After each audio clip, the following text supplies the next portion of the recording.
Hello guys, my name is Kenton Park, and previously I released a video where I addressed a common objection to God's existence, and that is the Omnipotent Paradox. Now in that video I kind of went the easy way out, and just addressed the easiest version of the paradox. Can check it out here, if I can figure out how to do this. But today I'm feeling a bit more sophisticated, and want to address a more complicated version of the paradox. Could God, or any other omnipotent being, create a squared circle? Or, another way of putting it, could God or any other omnipotent being create a married bachelor? And trust me, I constantly pray that he does. Alright, let's address these one at a time. First, let's see if we can create a square circle. And I'm feeling pretty confident about this one, so I'm not even going to ask God to do this one. I myself am going to try to create a square circle. Let's go.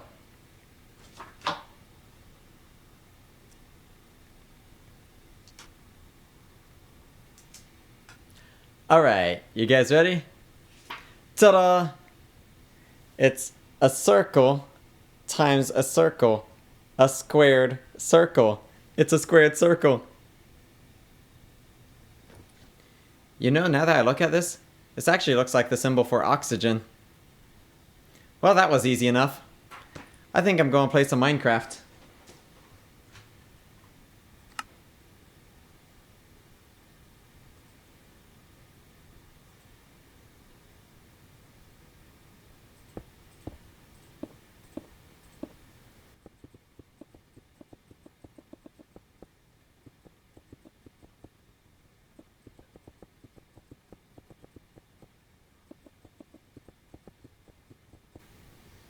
Hey, wait a minute.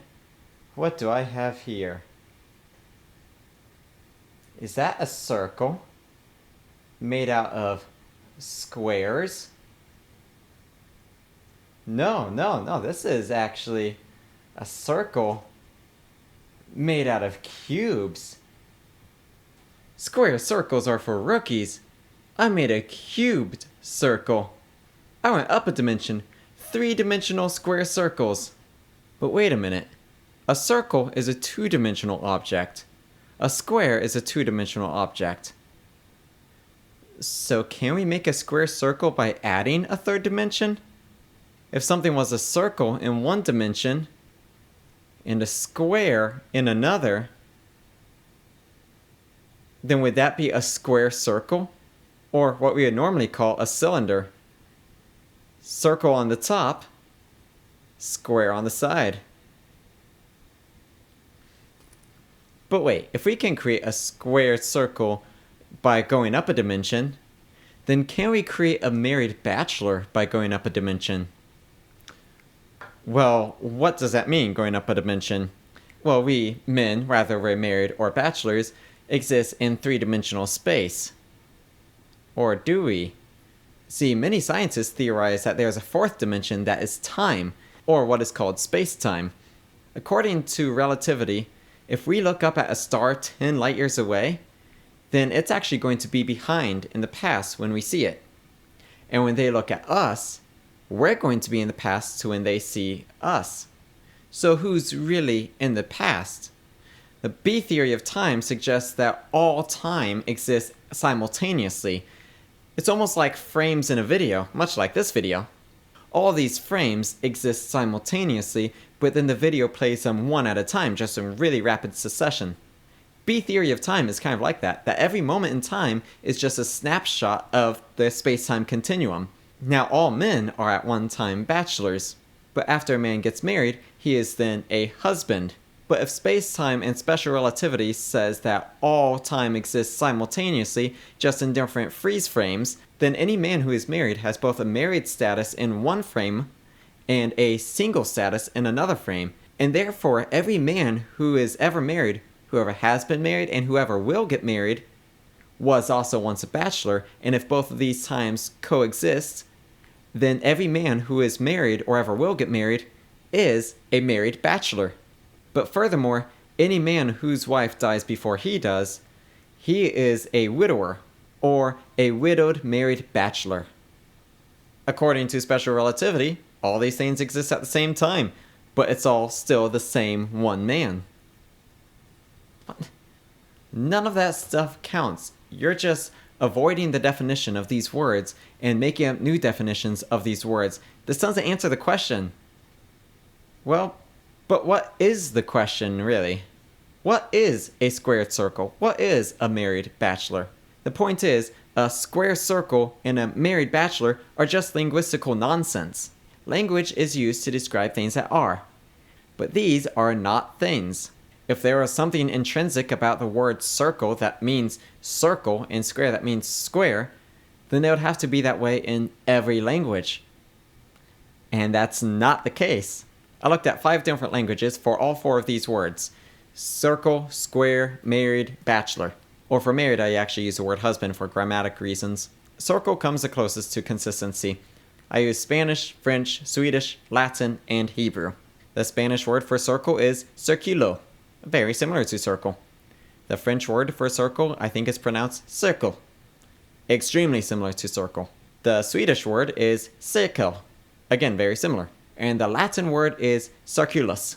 Okay, is there something ingrained in nature that these words should be these words? No, it's that these are all European languages that derived from Latin. So, all of these words are variations of the Latin circulus. If we go to another continent, the Hebrew word for circle is igal, which this word igal doesn't mean a two-dimensional circle, it more of means a round thing. So it can be used to describe a circle, a circular rotation, or even an orb, like a sphere. A better word might be the word mygal. But mygal, actually, how I understand it, means in the round, or in the circular motion. Which I use Hebrew because that's the only other alphabet that I can read. If we look at square, it's actually much more complicated. The Spanish word, if I'm pronouncing it right, is cuadrado. Okay, we can see the word quad in there, but still nothing similar to square. The Spanish word is serre. The Swedish word looks completely different, fyrkant. And then the Latin word is quadratum. The Hebrew word, I think, is pronounced rovai. Alternatively, you could use the word kicho, which actually almost sounds like circle.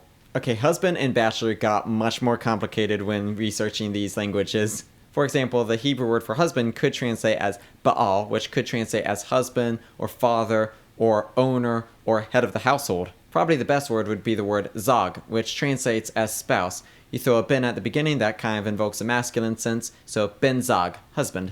And the third word I came across was the word aish, which could translate as husband or just simply man. For bachelor, the best word I came across in Hebrew was ruch, which just translates as a single man or a bachelor. However, there's another word that was batal, which translates as a virgin. And then there's another one of these languages, I don't remember which one, where the word bachelor could include a widower. So the point is, language is finicky and not definite. It is our method of explaining things that are.